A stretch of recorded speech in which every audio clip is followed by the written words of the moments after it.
this week. But we do have Cody Albright from the school committee on. So good morning, everyone. Morning, And morning. Good morning, Cody, y'all. Good so morning. why don't you give us a quick 60-second spiel on who you are, where do you invest, and what are we going to discuss today? Okay, yeah. So my name is Cody Albright. I'm from Baton Rouge, Louisiana, native of the area, but had the pleasure of jumping all around the country for about 10 years after college. Found myself back here. I'm a buy and hold investor, and then I have a small property management business that I operate. And at this time, we've got four single family rentals that are fully occupied and making us some money, and we are under contract for rental number five, hoping to have that project in progress and turned around here in a couple months, and just kind of working on building that portfolio and legacy.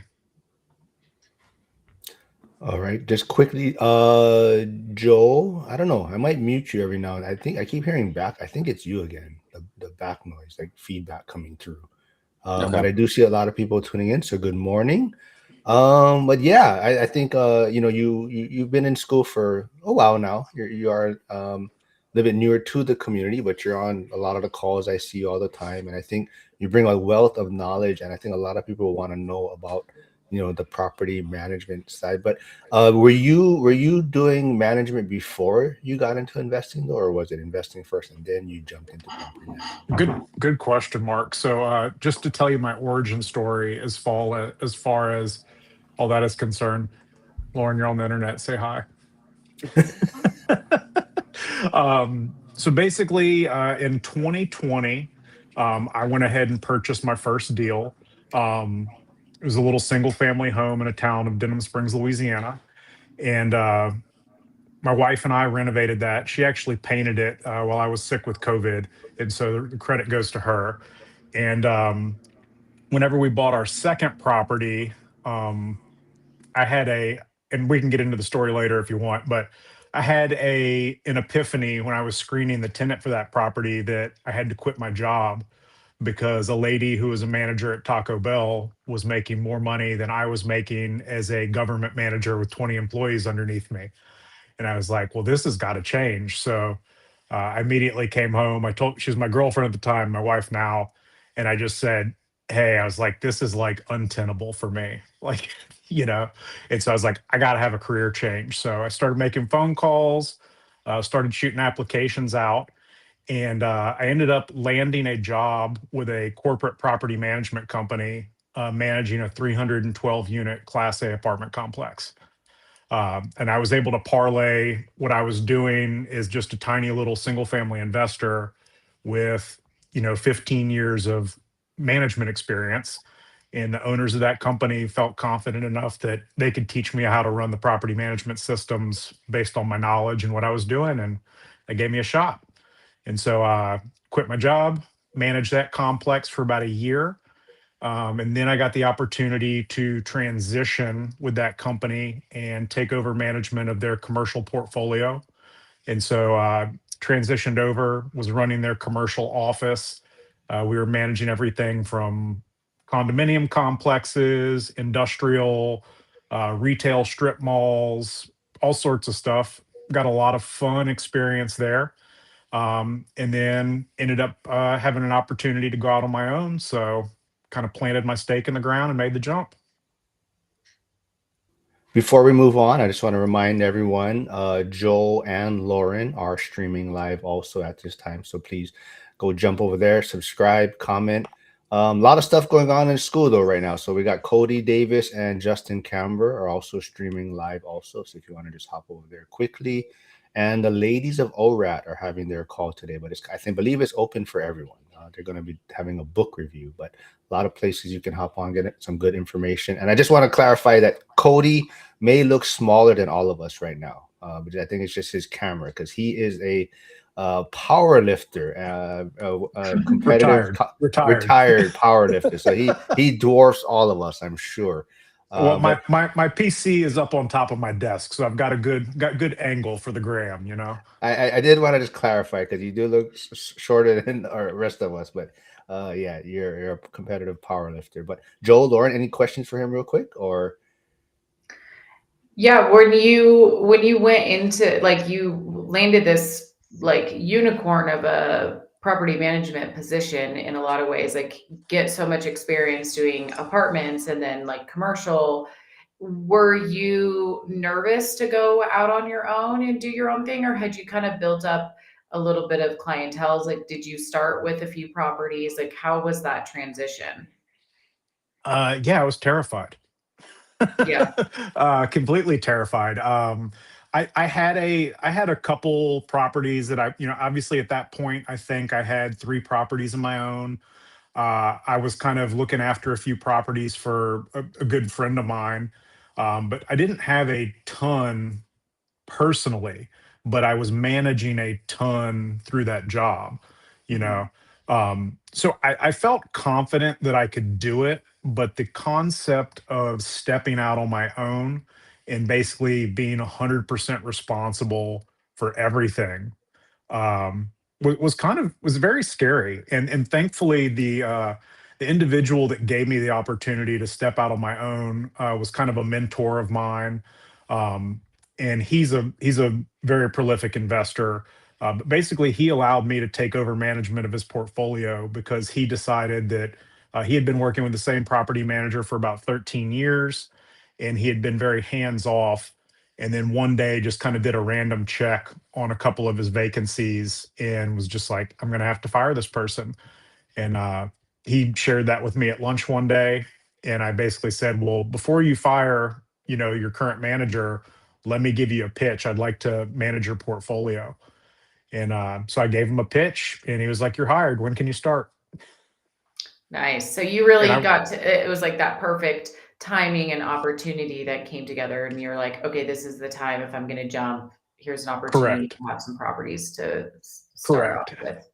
with." And I had, if we're telling the whole story, that year leading up to that had been a super intense year for me. So my dad passed away, and then 2 months later, one of my best friends passed away at 44 in his sleep. And so it was like this like lightning bolt moment for me that was like, if there's anything that you want to try or do, like let's get on with it. And so I was just like, this is a good time for me to take that risk. And so far, it's played out well in my favor. Mhm. I've more time freedom than I've ever had before. I'm making more money than I've made before.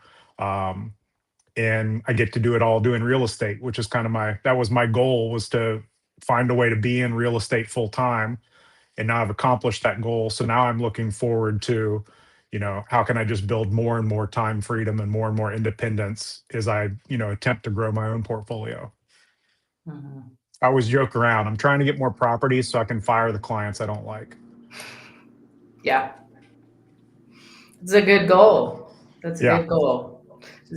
I mean, a job where you have only clients that you really enjoy working with is, I mean, I think that's the ultimate freedom that everybody really is looking for, to be able to pick and choose. Yeah. And as a property manager, and that's kind of how I market myself as a manager, is like I'm an investment minded manager. So for me, when my clients win, I feel like I win.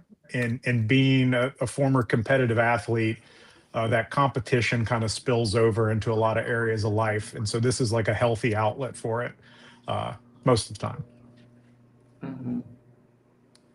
Yeah, like I told Cody before we went live today. I think a lot of people may be tuning in, and Cody has some big shoes to fill because Zuber gave this video a shout out, or this recording a shout out this morning. I think he did enjoy the topic that was going to be discussed, so a lot of people may have questions. So throw your questions in the chat. But I think the one thing, and you probably see it on a lot of the calls that you jump on, Cody, and so you have a property management company you work for, you do have your own rentals. Do you believe self-managing is better than hiring a property manager, though? I think you have to look at your personality. And what I've seen is some people are suited for it and some people are not. Now, obviously, if you're one of the folks who invests out of state, you don't really have a choice unless you're a stud like Renee and you can like pull it all off remotely. Um, but I think if it's not out of state, you really just need to look at like what your strengths and weaknesses are as a person, what you want to do as an investor, what you don't want to do as an investor. And then that plus whatever your numbers look like should allow you to make the decision that kind of best fits you. So, like one of my clients is a good personal friend of mine. He's got four rentals, and basically, I have taken him from zero rentals to four rentals in about 3 years. And he really hasn't lifted a finger on much.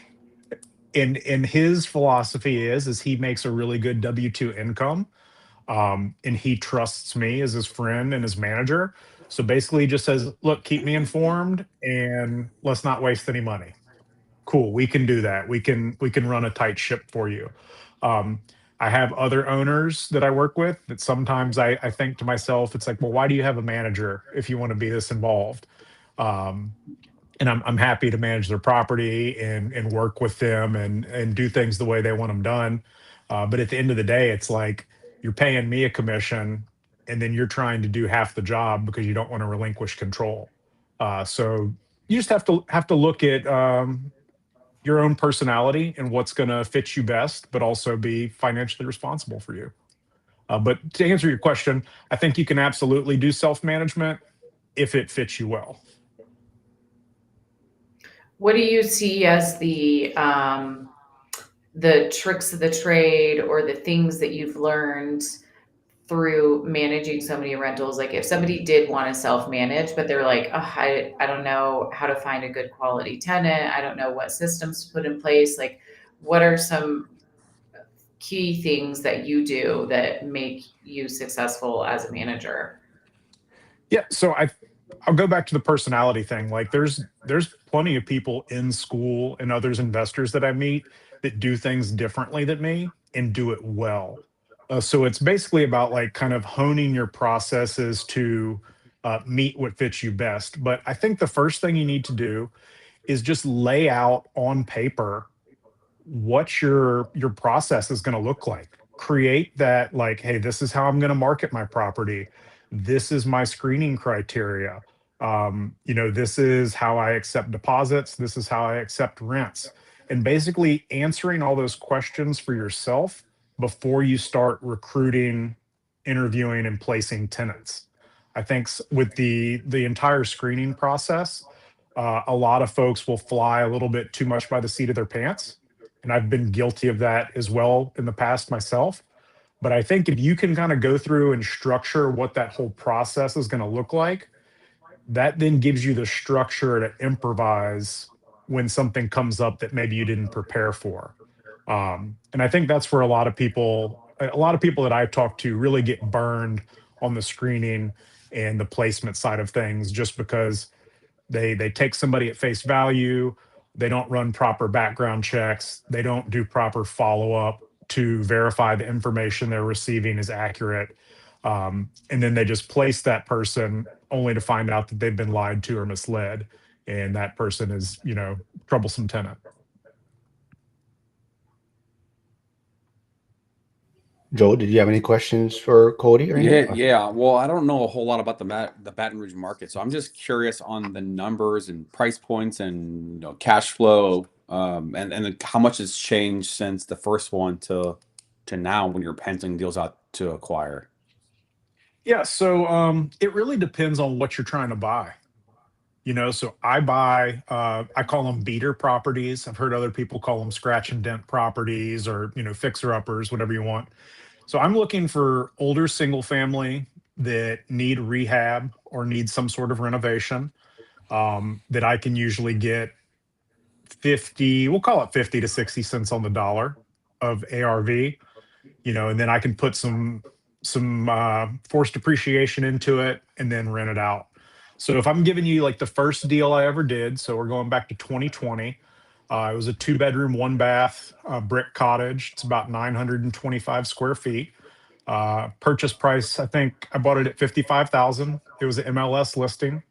Um, we put 5 or 6 thousand into it, fresh coat of paint. I think we did some new flooring in one of the bedrooms and replaced the hot water heater and a couple of plumbing fixtures. And that house rented out for 950 a month. And I think my initial PITI was like 303 a month. And then, I go ahead and set aside, $200 for, CapEx, vacancy, all that good stuff. And, I was cash flowing $400 a month. Since then, we've had a bit of an insurance crisis in Louisiana. So now insurance rates are through the roof. But over that same time period, that same house now rents for $1,100 a month. And so I'm still cash flowing $300-400 a month on that after PITI, and I account for all my other miscellaneous expenses. And those deals still exist. You're not getting them that cheap anymore. And then I've also purchased several REO bank-owned foreclosures. And so typically with that, it's not the typical deal structure where you're going and finding a deal and making an offer. It's just you find a property that should work. You kind of put your cap on your purchase price, and then if you get in there and renovate it. But I would say in general, I'm usually able to cash flow about 300 to 400 a door with that method. That's changing a little bit now as insurance rates have gone up. And really, I'm gonna on this next deal that I'm getting ready to do, that will kind of tell me where things are at with the new insurance rates and taking on a new property. So like the one you're looking at right now, is it habitable right now or No. So okay, so you're getting like hard money or buying in cash? I'm bootstrapping it. So I have a line of credit on a credit card. So this property I'm about to do, basically I get 0% interest cash advance for, I think this one's 14 months. And then my goal is after we've renovated it, we're going to probably pay down, once we get it rented, we'll probably pay down some of that debt through rent payments. And then by the end of the year, we'll do a cash out refi more than likely on it. So Cody, what are the questions that should be asking when someone is trying to vet a property manager? Ooh. You want to know about their systems. You want to know about their relationships. And then you want to know about their problem solving would be the big things I think you should focus on. So if we're talking about relationships, it's like, tell me about your vendors. Do you have roofers, plumbers? Do you run everything through a handyman? Do you have a paint crew? And you want to know, are those people employees or are they vendors? Because that's going to affect the speed at which things can happen. Like personally, we operate 100% with vendors. We're very kind of lean and mean, and I think that's just because we're young in our business, and that's the most advantageous thing to do. But I also want to know, how long have you been working with these guys? So sometimes when we have a big project for a management client, I can come to them and say like, hey, I've got 2 contractors. I've got the licensed, insured,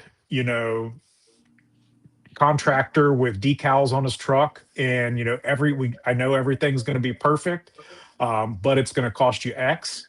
Or we can go with I got a contractor named Jose. I love the guy. He does amazing work, but he gives me really good prices. And so that's a choice for that homeowner, which way, or that property owner, which way they want to go with that. But then I can lean on my experience with Jose and say, hey, he's replaced 5 roofs for me. He's done this project, this project, this project, this project. And I'm able to kind of give them some confidence in the relationship that we have with those contractors. So find out about what those relationships look like and if they're getting preferential pricing. Some complaints that I get from a lot of clients, when people are looking to switch over to us or possibly have us manage their property is, hey, I got a $200 charge on my owner's ledger last month for a flipped breaker. So it's like, is y'all's default that when something happens that you're just going to call the vendor to go, or is this something where like the manager or one of the manager's helpers is actually going to go investigate the situation before they spend my money? And so that's one of the things that we try to be very hands-on with the properties. So it's like, we're not just sending out a handyman or sending out a vendor just because we got a maintenance call. We're going to do some investigation before we do anything that's going to spend your money. The other thing is, what is your financial reporting going to look like, and when's it going to come through every month? So for us, we send owner statements and distributions on the 20th. Some people feel that's a little bit late, but we manage a lot of Class C properties, which means we do an above average amount of work hunting down late rent payments every month. We always have probably 10 people that we're chasing down. And so what I've found is it's better for me to wait and send that money and that statement later in the month, because typically by then we've either gotten eviction started on anybody who hasn't paid, or we've been able to get that money in the door. And that way our owners aren't getting, I call them wavy financial statements every month, where it's like, okay, well, you're missing an $800 rent payment this month, but then the next month you got double. I want to try and keep it consistent for them. And then the last thing is expectations around communication. Uh, I've talked to many, many, many people that are super dissatisfied with their property managers or their property management company, just simply because nobody returns their phone calls, nobody returns their emails. And just clarifying with that manager or management company, when I call you guys, if nobody answers, what's a reasonable expectation for me to hear something back, from you guys, so that we can make progress on things. So communication, financial reporting and timelines, and vendor slash maintenance philosophy and relationships would be the big three. Yeah, I had a property manager that I ended up getting rid of for exactly what you were saying, which is like anytime they got a call, they would just call someone else to go out and investigate the problem. And that adds up quick, because there's a lot of people who call and it would be literally like, I can't figure out how to turn my fan on, and it's like a three-way switch. They just hadn't figured out the switching. And I don't think people realize that a lot of times property managers, the poor property managers, don't ever set foot in the property. They'll just call their vendors. And so I think for me, that was a big learning lesson. Like, find a property manager who's going to be hands-on, and they're going to take initiative and investigate before they actually do call someone out to fix the problem. Mm-hmm. Mm-hmm. And I tell the owners that I work with, like, that doesn't mean that from time to time, like, we might send a handyman out and you might get a diagnostic fee, but it's going to be for something bigger than, oh, we've got a tripped breaker, or like the power's out or something like that. It might be we have a mystery leak, Yeah. or something's going on, and it's way cheaper for me to send my handyman out for $75 and cut a discovery hole in the ceiling and see what we're actually dealing with, than for me to send a plumber, and his first hour is going to be, if it's a cheap plumber, it's $150. If it's an expensive plumber in our area, you're looking at $225, $250.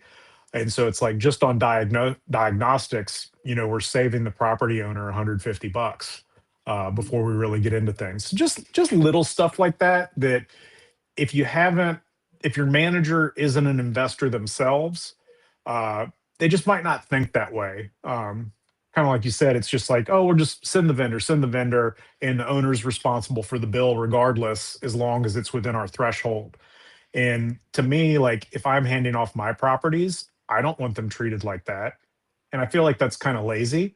And so, I want my owners to know that, like, when a problem comes up with their property, that I'm familiar with the property, and I'm able to get them a solution that it might not always be the cheapest, but it's going to be an educated solution. And then they can make the decision on how they want to handle that financially. Mm-hmm. Yasik is tuning in and just asking, why does everyone seem so serious? So we got to start lightening it up a little bit. It's just not our normal Wednesday. But Steven from the Bronx, who's also in school, is asking, though, did you ever have an experience that made you think, I wish I knew about this sooner, which now changes the way you approach that situation? Yes, multiple. The first one would be the first time I placed the dud tenant. And that was in my own property. It was the Taco Bell manager that I told you guys about that made me leave my previous career. I got desperate. I was a young investor, and I had somebody there with money. They passed the background check. Their reference calls checked out, but something just still like wasn't sitting 100% right with me. But I told myself, I'm like, okay, well, this person jumped through all the hoops, so I went ahead and placed her. Um, and the problem that I made is that when I started to see little things uh, that I would not let slide now, I let them slide. I didn't address them immediately. And then it kind of spiraled out of control. Uh, Ended up to the point there wasn't major damage to the house, but there was damage to the house. There was a lot of crap for me to clean up. And I lost out on a couple months' rent because I wasn't just super active on correcting the behavior and then getting her out ASAP. And she was a good tenant for year and a half, almost 2 years. And then she had some life circumstances happen and things went sideways. And I was just kind of slow to jump on it. And so the lesson I learned from that is when you see something that doesn't sit well with you or that doesn't track, um, you got to address it immediately. Oh, you guys are, my security guards are here in the room with me now. Well, let's see if this is somewhat true from your property management experience. So Ike is saying, you can tell Lauren does high end because none of my places have a three-way switch. That's so funny. Yeah, Class A, right? I don't even think the Class A properties I manage have three-way switches in them. So you must really be doing things nice, Lauren. Well, the funny thing is, I have a couple properties that were, I think, built by electricians. So the switching in them is like next level. It's like, yeah, switch it when you walk in the door, switch from the bedroom, switch, they went a little crazy. So Yeah. And then to follow up on Stephen's question, the second part of that is probably about 2 years ago, we started putting basically in the most leases have like a landlord's remedy section, which is basically just says like, hey, if you don't behave, this is what the landlord can do. And so we started putting in a violation and fine structure that would basically give lease violations teeth whenever we have to send them out. And I think that would have made my life a lot easier earlier on because unfortunately I just had to hand two of them out yesterday. But you can send somebody a nasty letter saying like, hey, you're in violation of your lease agreement.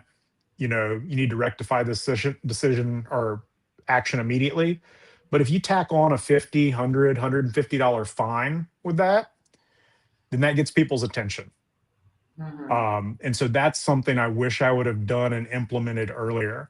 And I like it because then it gives me some power and some just kind of allows you to officially throw your weight around a little bit if you have to.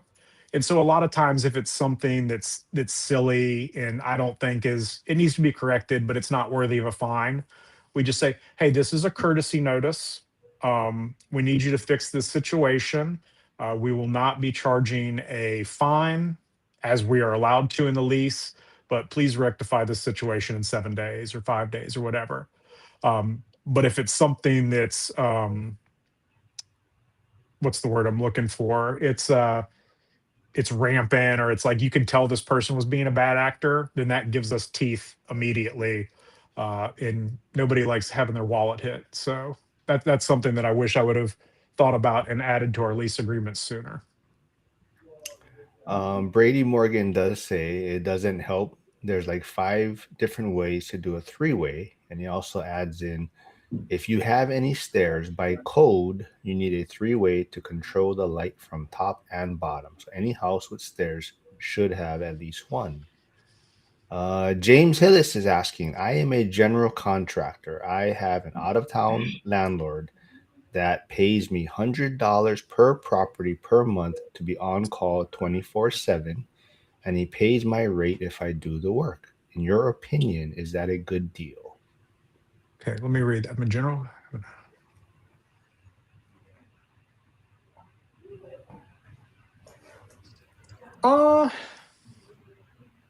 Yes and no.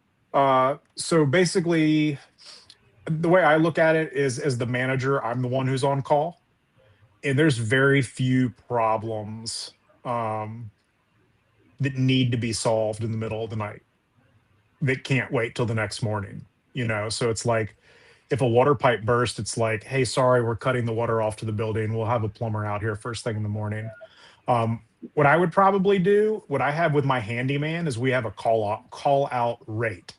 So there's a after hours call out rate, there's a weekend call out rate, there's a holiday call out rate, and it's like, for him to show up, it's, on holiday, it's $100 for him to show up, and then we have an hourly after that. Um, if that's just something like, hey, stopping a problem, and then obviously if he's going to do repairs or something, he'll just quote that work, and he has a threshold that he can't go over without approval. So I would say $100 a month is fair to be on call, but I would also probably have like a show up fee and then an agreed upon hourly rate for like any non-specialty work, and then some sort of like bid and approval process for any like work above that threshold. So it might say it's $100 a month for me to be on call. My show up rate is $75 to show up. If it's after 6 p.m. or on weekends, it's 100 or 125. That covers your first hour. And then every hour after that is billed at $50, $75 an hour. And then work will have to be bid and approved if it's over, say, like a $300 or $400 threshold. And so I would probably set it up something like that, to where you're getting paid for your availability, but also for your show up and for your work. And I think that's a fair thing to ask for somebody who's asking you to be available whenever they call. Joe, is that a question you had, or oh, what?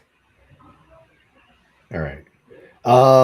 So another thing. So Cody, I think part of what Zuber mentioned on the shout out for this recording today was kind of the idea of it's not more doors or more properties; it's having better systems in place, right? So do you kind of agree with that? Do you kind of feel that's where people are looking at now, instead of scaling or getting more doors?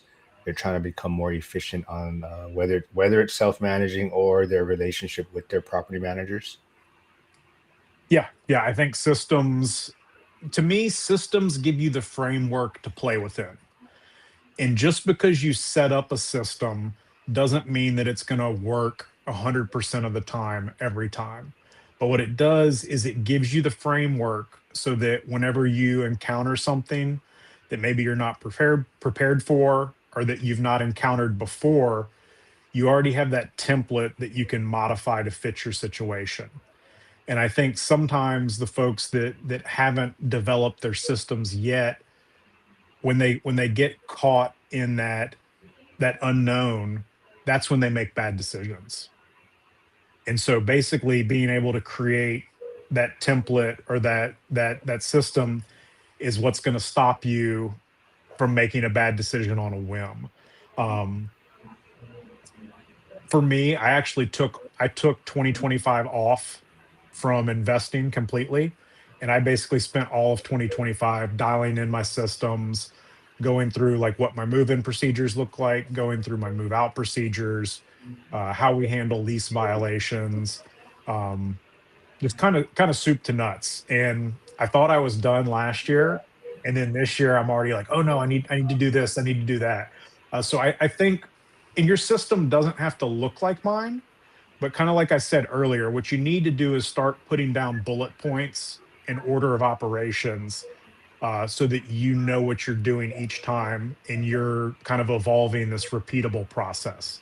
And that's what you really want, is a repeatable process that allows you to pivot when you find, unexpected circumstances or things that you haven't encountered before. Hey, I see Val tuning in. He is one of my members, newly formed for my channel. But Val is a firefighter out in Maui, is also a realtor. So thanks for stopping by. But he's asking, would Cody be willing to share that violation sheet for tenants? So Val, I also put Cody's Instagram page, so you can also maybe reach out to him there. But Cody, is that something you're willing to share? Yeah, I mean, I'm happy to. It's just a sample lease violation that I send out, and I'm happy to share the language that we put in our leases as well. It's not rocket science, but when you see it for the first time, you're like, oh, this makes sense. But yeah, Val, shoot me a private message on school with your email address, and I'll shoot it over to you. Oh, The Val, boys. that also means you have to join school. So Val, reach out to me and you can join school. If not, you can reach out to Cody 20 on. bucks is worth it. Yeah, exactly. Val, reach out to me. But I see Andy tuning in, and Andy knows what's coming. I'm gonna give him crap for not putting out a video. Actually, I should do that to Lauren also. She hasn't come out with a video recently. But Andy is supposed to be putting out a video every week, and he's slacking. But I'm looking for his channel right now to share. But he has been busy. But just go jump over there and please subscribe to Andy's YouTube channel and support him also. Trying to get him on, but Wednesdays do not work for him. But anyone else in the school community wants to come and share their story, jump on with us on Wednesday. Looking for someone next week. 2 weeks from now, Ashley Pereira will be joining us. She's in California, but she invests in Rochester, New York, and she was also at the One Rental at a Time event, so that should be a fun one. But yeah, any Joel, any questions? Lauren, Frank, you're muted. You're muted. The picture, Cody, that's above you, is that a tree with a bird on it? Which one? Above the doors, the white doors. It's That a is Ski Vermont. Ski Vermont poster. Okay. I So thought it was a bird. I thought it was a bird on a bat, like the St. Louis No, Cardinals. so one of my ultimate goals with real estate investing is that I can take every winter off and go skiing. Once we get there. Cody, So get over here. Come to Sun Valley. That's where I live. A big oh, skier. you're in Sun Valley. Oh my God, I'm jealous. That's on my bucket list. That and Schweitzer.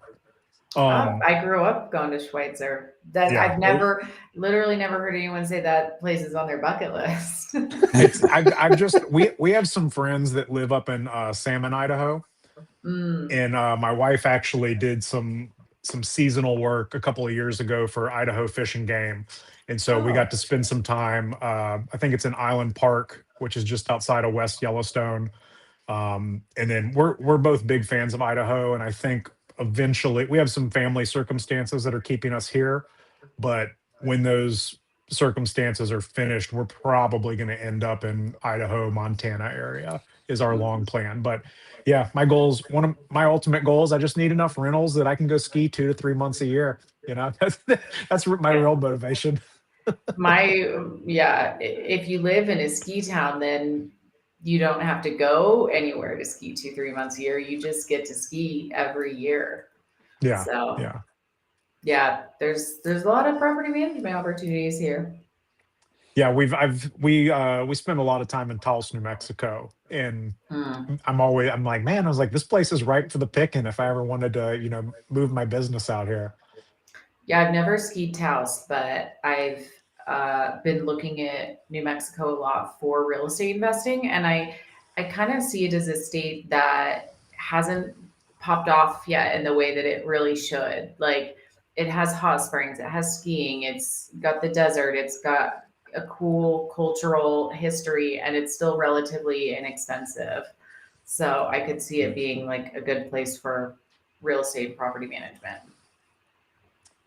Yeah, in pockets. There's also unfortunately a ton of poverty.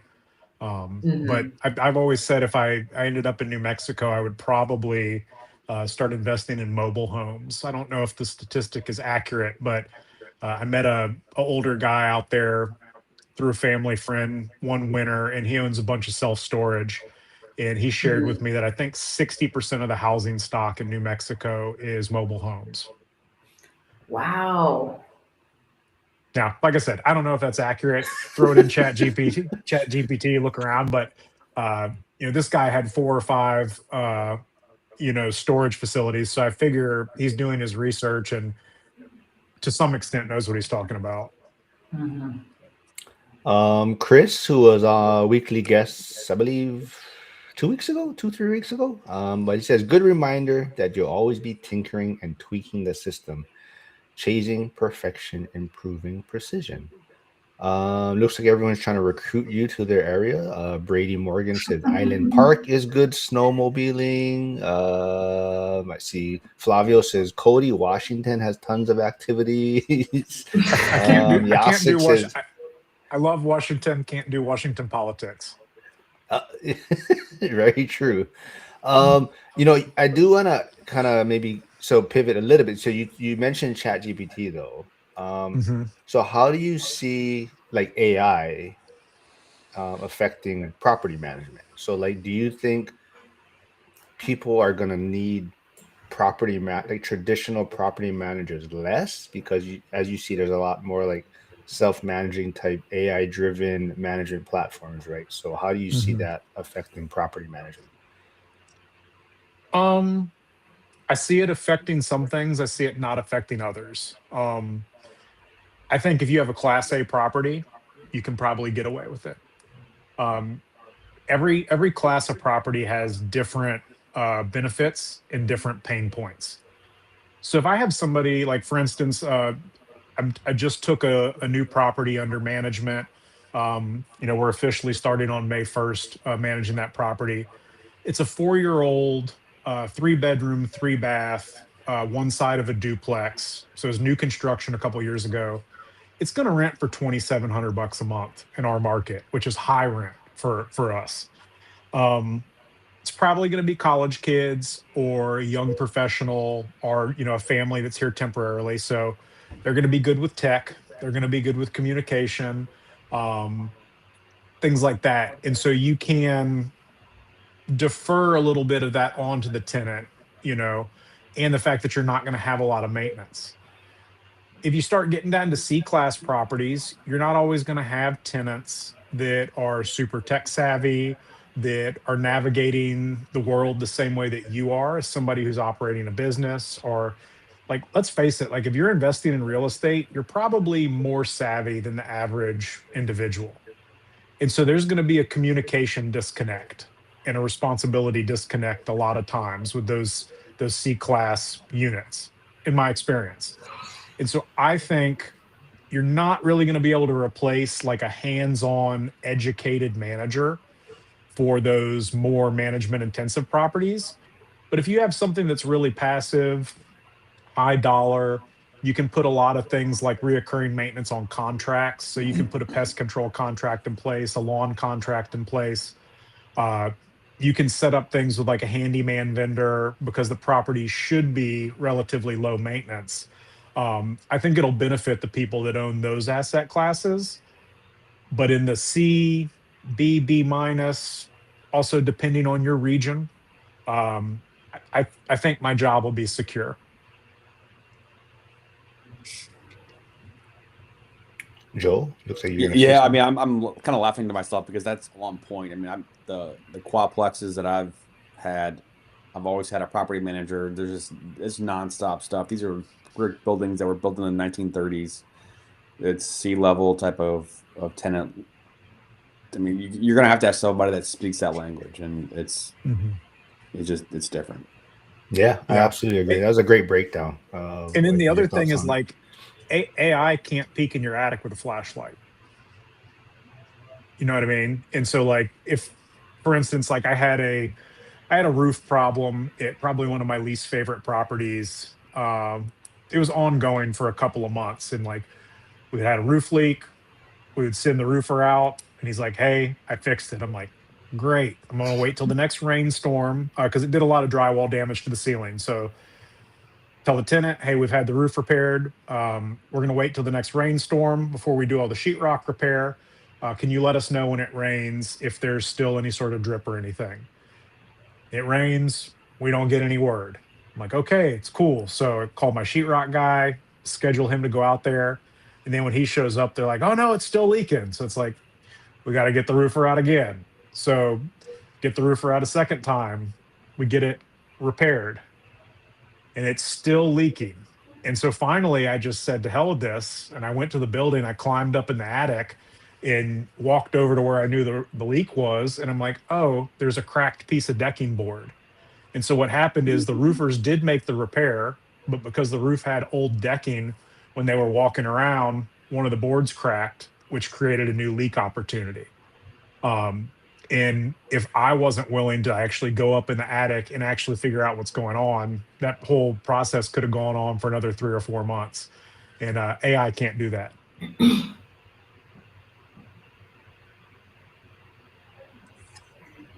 Oh, you're muted, Mark. Oh, yeah, I want to make sure I get to this question because it was on the school post for this live stream to make sure we get it covered. So Jeff Jones is asking, what methods do you see for acquiring new tenants and filtering tenant quality?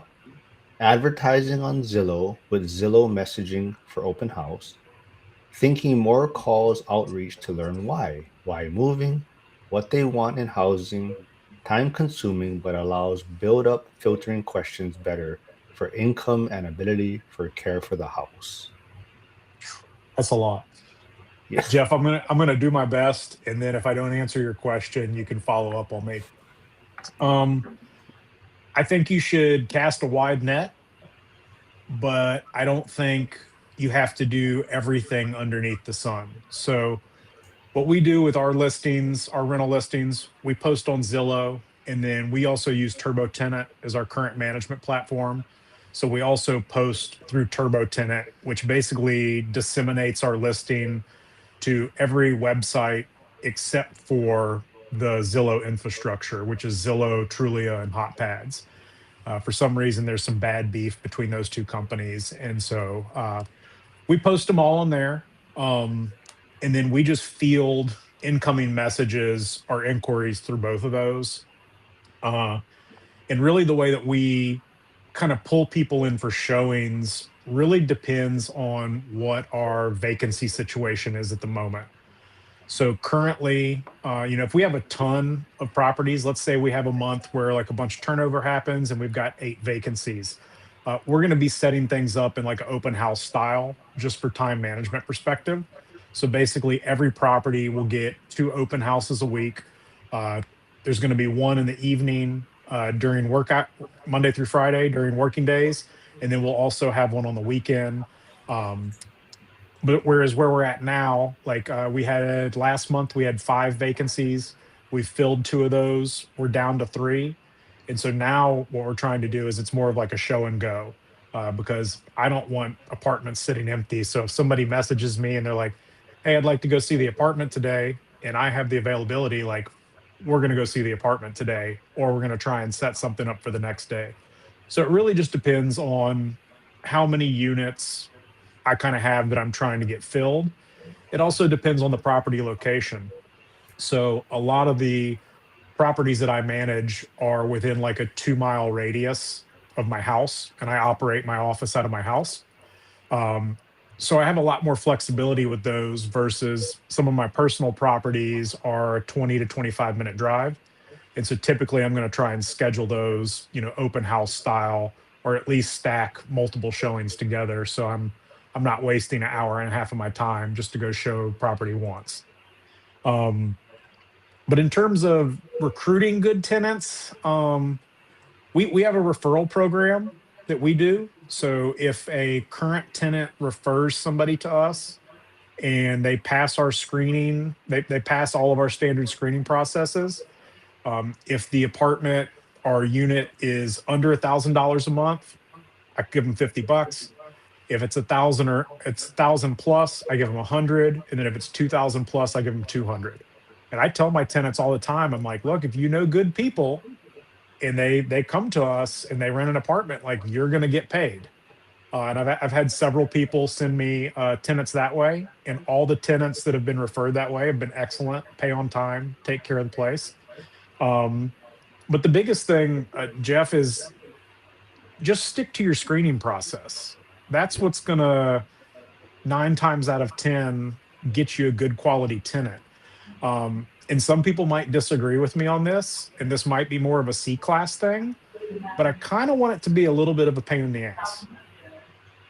Not a major inconvenience, but I want them to be willing to jump through 1 or 2 hoops because that tells me that they're motivated to get this apartment. And it's not anything crazy. It might be They forget to send their pay stubs in with their application. So it's like, hey, I need your 2 most recent pay stubs. You can add them to your application or you can email them to me at this address. It might be that they provided you with an employer contact, but not a landlord reference. So it's like, hey, I also need you to send me this landlord's name and phone number, and I need you to make sure and include the dates that you lived at this address. And just making little asks of them that show you that they're actually motivated to get this apartment and they're not just trying to slide in under the radar. And that being said, like I don't hear a lot of people say this, but no matter what, like even if you're doing good quality screening and you're following all your steps, you're doing background checks, you're doing credit checks, you're verifying employment and income, you're doing landlord reference checks, somebody is still going to slip through the cracks 5 to 10% of the time if you're doing enough volume. um, so then don't beat yourself up when that happens. Just go ahead and take corrective action or get rid of that person as quickly as possible in the manner that causes you the least amount of pain. Before we dig into some of these other questions in the chat, I do have one for you, and I think Dion and Lumberjack kind of have their own takes on it. So I just want to hear from your style a little bit. I think Dion prefers like when if he does have a tenant turnover, he doesn't like to show the unit until basically I guess he has it ready. I believe Lumberjack likes to get in there before the current tenant moves out, start getting things assessed. Basically having it shown before that current tenant vacates, right? So you have a shorter turn time, hopefully. So, what would be Mhm. your take as a property manager? What style do you prefer? That's a great question. And this is something that I still waffle on sometimes. Um, so when I first bought my first rental property, I was involved in a men's group at the time, and one of the gentlemen in that men's group is a very well-known investor in our region, like in several different cities. And he reached out to me and was like, "Hey, let me take you out to coffee, lunch." I forget if we got coffee or lunch, but he's like, I really admire that you're taking initiative, because he's like, a lot of people talk all day long about getting involved in real estate and must be nice. I would love to do that, etc. And he's like, you're putting your money where your mouth is. So he's like, let me take you out for coffee and tell you how I do everything so that you don't make the same mistakes I did. And one of his pieces of advice was never show the unit until it's fully ready. He's like, all renovations are done, it's been cleaned. He's like, you want to present it in the best possible light. And I agree with him to an extent. That being said, on a manager side of thing, if I'm turning a bunch of units at one time and they're not super bad and I can show that there's work in progress, like I'll show those too, because it's like I'm just not going to miss an opportunity to try and rent something. And as a manager, I'm already running around town all day looking at maintenance issues, handling tenant issues, things like that. So it's just in the nature of what I'm doing that, I'm going to try and be opportunistic to benefit the property owner I'm working with as well as myself. And I'll tell people, like, sometimes people come in, they're like, oh, wow, this needs a lot of work. I'm like, yeah, it does. Work's in progress. If you'd like to schedule a follow up, we should have the unit completed and cleaned in about 7 to 10 days. And you're welcome to come back and see it once it's finished. And so sometimes I'll use that as a selling point. Uh, if it's somebody who they can't see the vision. Because what I've learned through doing renovations with my wife is that some people can see it before it exists and some people can't. And so if it's a person who can't see it, that's just an opportunity for you to invite them back and kind of give them first stab at it. But in Um, an ideal world, everything would be completed, fresh blinds, clean apartment with a candle on the counter, but that's just not always reality. Um, Actually, so before we get moved, Hyder makes a great point. Lumberjack is much more efficient at turnover to have a more aggressive approach to pre-finished showings and has a reputation of follow-through compared to Dion avoiding turnover. Ah, that's a great point to that. Hey, Chester is here. I believe Chester is taking on the reins of self-managing his property, I believe. But Joe, Lauren, you got any questions before I bring up some of these more that's in the chat? No, the chat's going off. So Stephen P from the Bronx says, ever consider taking your PM skills, experience, and processes and becoming an out-of-state PM for investors?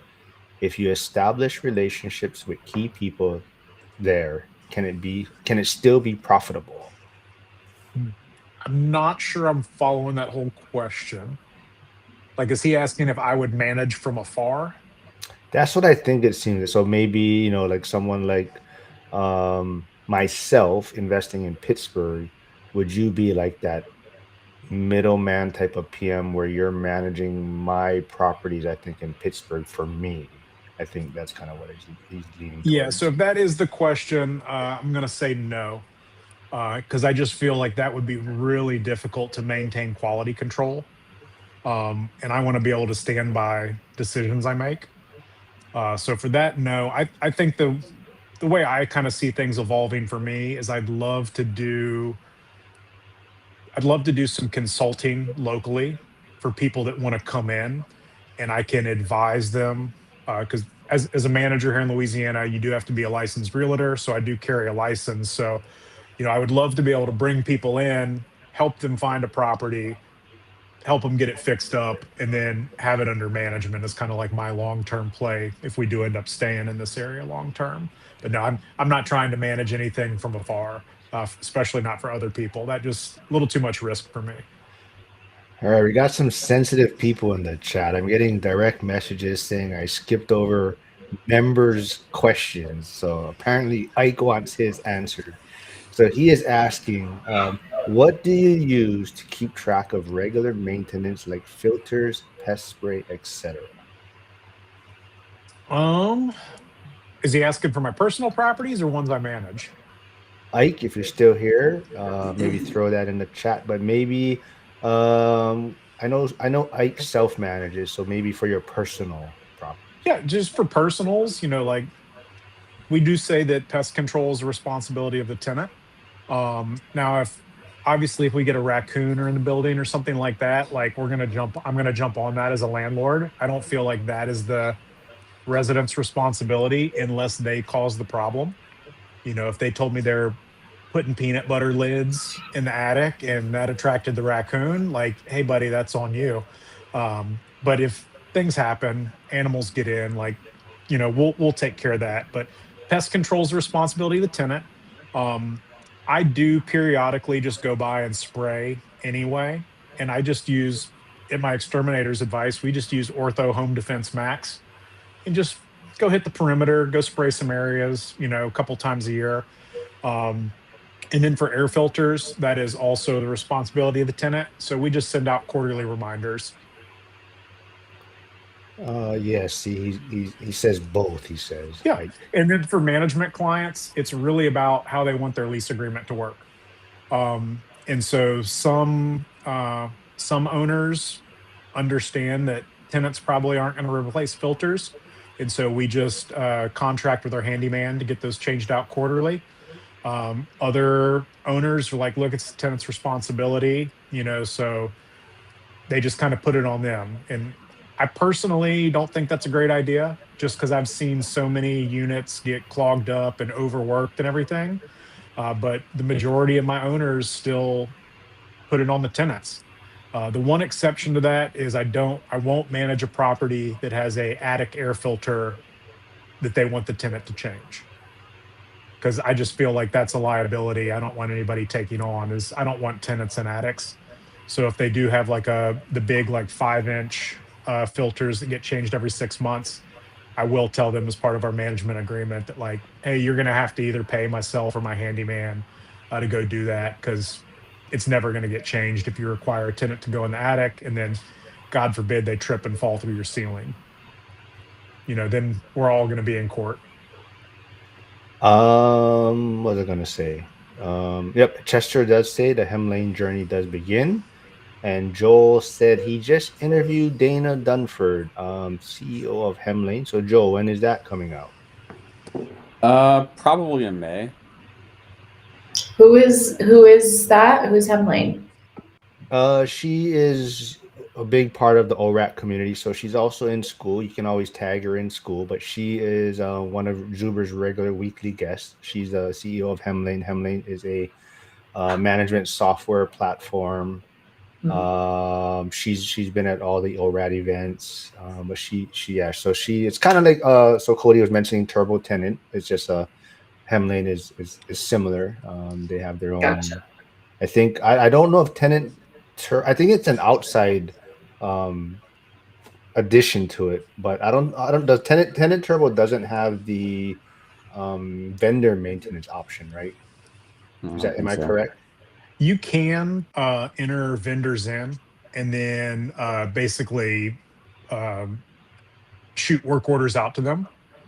Um, I use that with my handyman. We recently have started doing that with him, where we can just shoot emails out to him, and basically it just shoots a synopsis of the work order out along with the tenant contact information.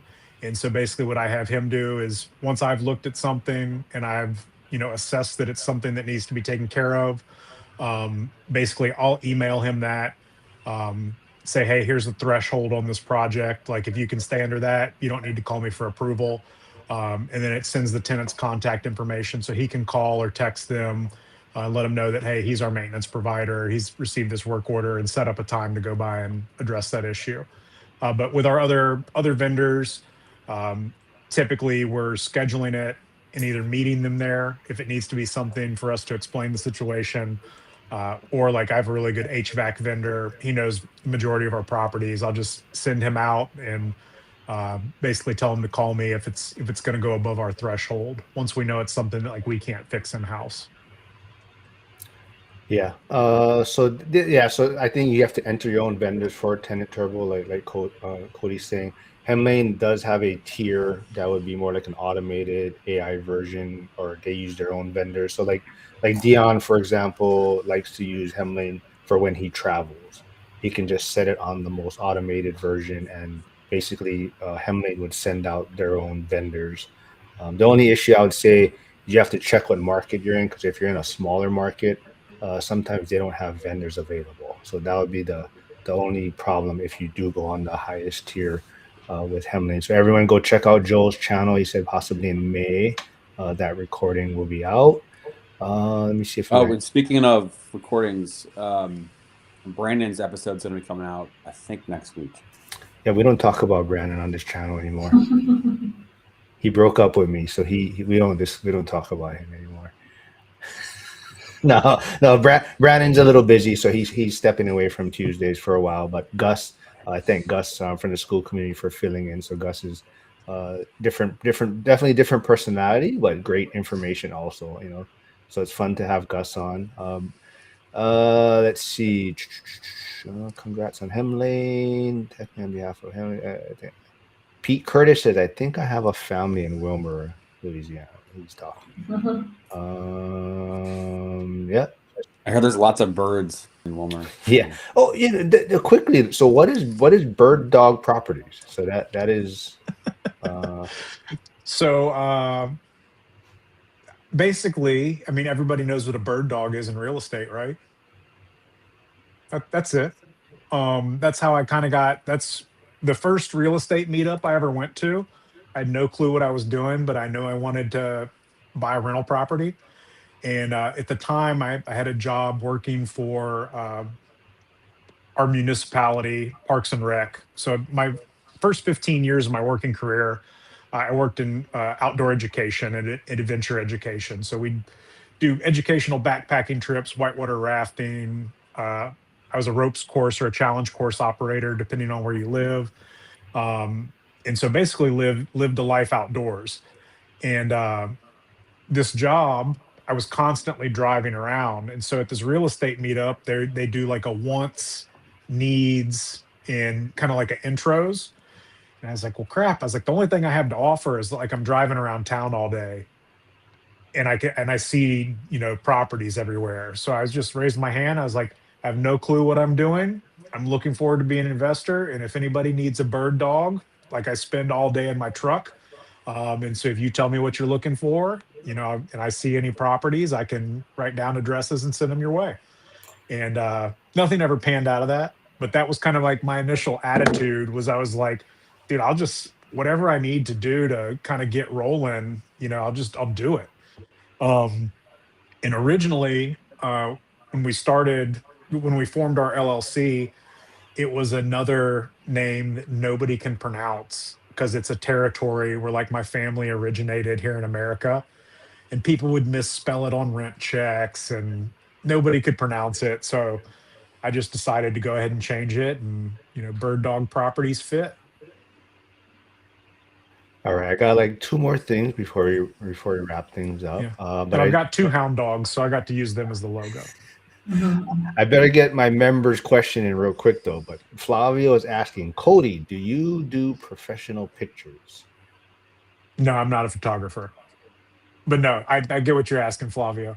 Um, not as a normal not as a normal thing. We don't. I actually have a funny that you asked that. I have a photography session scheduled for tomorrow at 2:30. Um, and if anybody's been following my property management series, I've been doing on Instagram. I actually did a video on this. So typically, I'll advise my clients to do pictures in a couple of circumstances. If they've got a short-term rental, I think that's a no-brainer. I think if you've got a high-end mid-term rental, that's a no-brainer. And then if you have recently done major renovations on a property, I think that's a perfect opportunity to get professional pictures taken. But outside of those, I don't really think it's necessary unless your market requires it. So, like, I'm renting C class and B class properties for the most part. You don't need professional photos. You just need to show the essence of the property. A good photo of the exterior of the property, good photos of the kitchen, good photos of the living space, and enough photos, but not too many. So to me, the happy medium's usually somewhere around 10 to 12. And that way you can maybe a little bit more if you have a higher bedroom count property. Um, but if you want to spend the however much it costs in your market, I think my photo shoot tomorrow is going to be 115 bucks. I know a lot of places it's more than that, two or $300. Um, it's a personal decision, but I don't think it's necessary in most places. All right, I think people are putting their comments in the chat multiple times because I skipped over it. So Chester, I'll get to yours real quick. But Chris says, what has been the biggest change you've seen in potential tenants across the last 3 years? Anything notable between C class and the B plus A class for personal or ones you manage?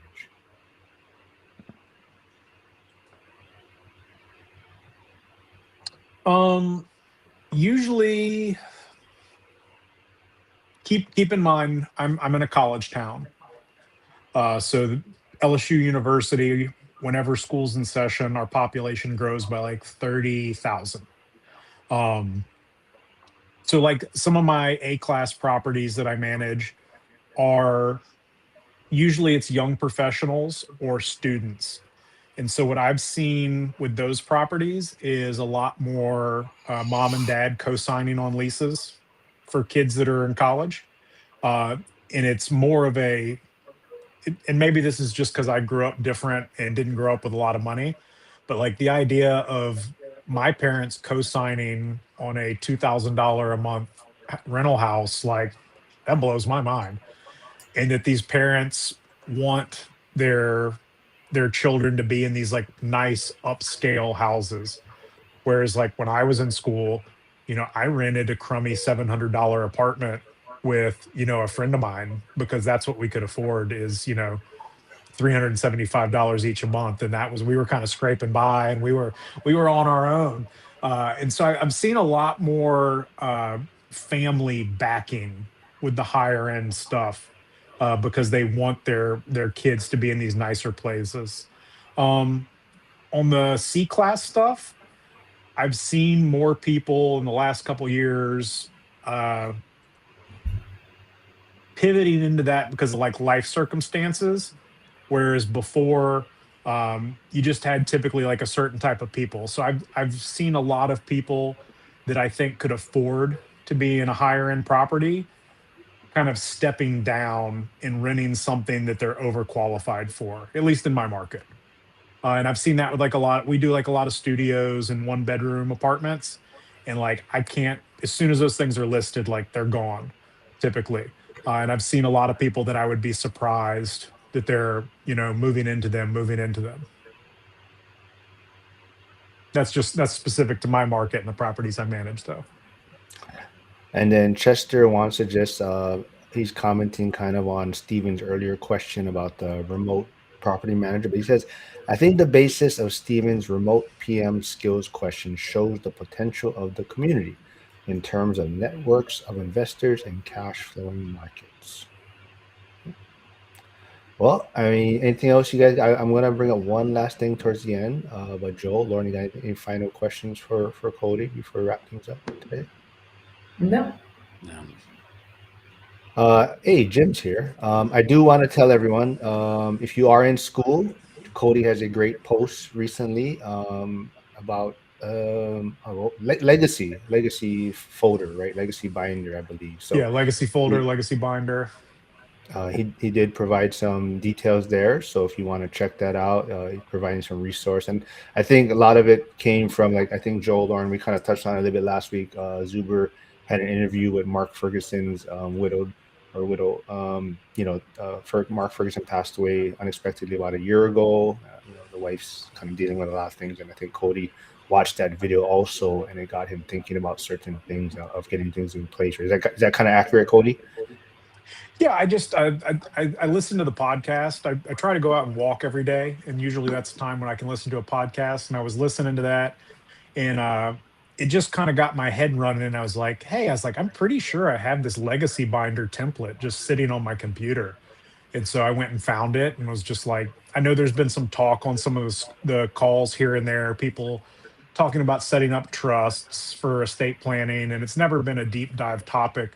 But I was like, well, I've got this cool resource that's just sitting there. So why don't I just throw it out? And if people want to use it, great. If they don't want to use it, no big deal. But, save you some time and money. I think Yeah, that's looks the whole cool. reason. The whole reason all of us are in these groups is to, improve the way that we're doing things and get around people that are also trying to improve. So it's just I guess just like a little easy way to give back. Yep, looks like Chris said he shared that binder with his dad's real estate group chat. So looks like people are taking advantage of it. So yeah, like I said, go to school. It's out there. You can take a look at it. Reach out to Cody on his Instagram page or in school if you want more of his maybe spreadsheets or anything that he uses to document. But hold on, what is this coming in my message right now? Oh, what is Joel sending me? I don't know. Always Disregard it for this moment. Man, I can't see. I gotta put glasses on to read All this. right. Well, it was super fun, interesting to hear what you had to say about property management. You're very thorough, very thorough. Well, thanks. And people. I'm sorry, Lauren. Go ahead. Oh, I was gonna say, I think people. It's like the topic people are almost like most interested in because there's a lot of people that are self-managing, or are doing out of state and like trying to figure out how to pick a good property manager. So yeah, I feel like it's a topic that a lot of people are really interested in. Yeah. So I'll give a shameless plug. Like if you are interested in that, I think I'm on day like 33 of a 40-day property management video series I've been doing on Instagram. And I've talked about everything from like ways I think you might be getting ripped off by your property manager, things that you should look at when you're interviewing, maintenance, common fees, common types of managers. I've really tried to kind of like just brain vomit everything that I've learned.